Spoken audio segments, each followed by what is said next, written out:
अप्रत्यक्ष रीति। तो जब हम अप्रत्यक्ष रीति से समान विचलन निकालेंगे तो हम कौन से मेथड का प्रयोग करते हैं? अप्रत्यक्ष मेथड का। जब हम समांतर माध्य निकालेंगे तो हम विचलन किससे लेते हैं? कल्पित माध्य से विचलन लेंगे। इससे पहले हम लोग किससे लेते थे? समांतर माध्य से लेते थे, लेकिन वो प्रत्यक्ष रीति से निकला जाता था। यहाँ पे जो हम समांतर माध्य निकाल रहे हैं वो हम अप्रत्यक्ष रीति से निकाल रहे हैं। तो जो विचलन लेंगे वो किससे लेंगे? कल्पित माध्य से। एक क्या होता है? कल्पित माध्य होता है। तो यहाँ सबसे पहले ये हमारा वर्ग है और ये है आवृत्ति। तो सबसे पहले आवृत्तियों को जोड़ लिया।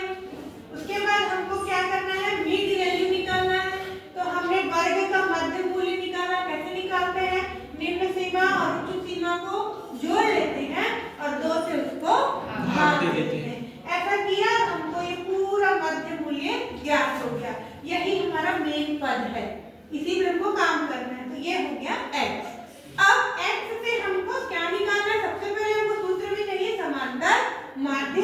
तो हम समांतर माध्य निकालने के लिए किसी एक मूल्य को कल्पित माध्य मान लेते हैं। तो हमने समांतर माध्य में पढ़ा था कि बीच की कोई वैल्यू को a मान लेते हैं। तो हमने किसको माना?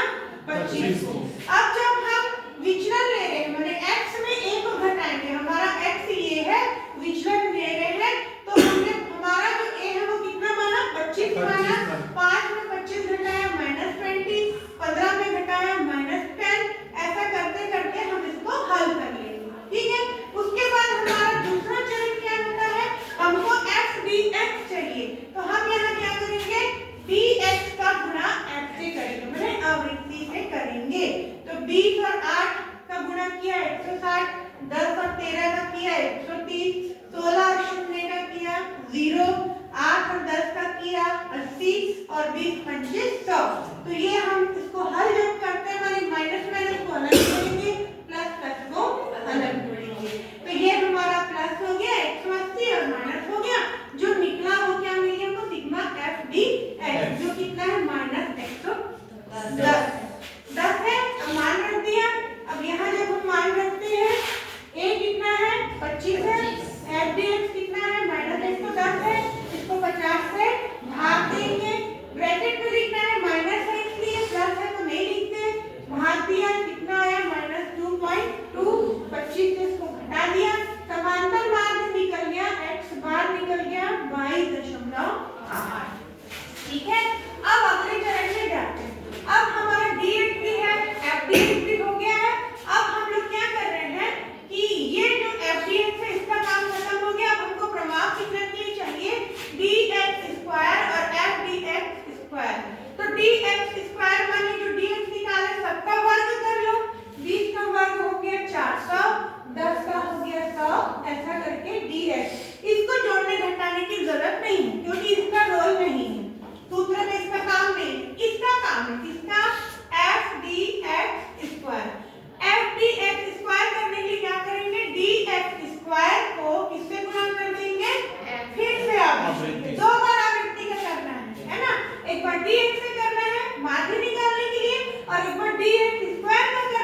25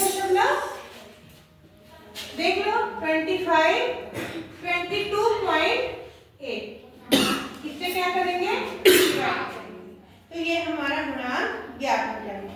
और हमारा सर्किट माध्य 25 था, लेकिन हम ओरिजिनल जब समांतर माध्य निकालते हैं वो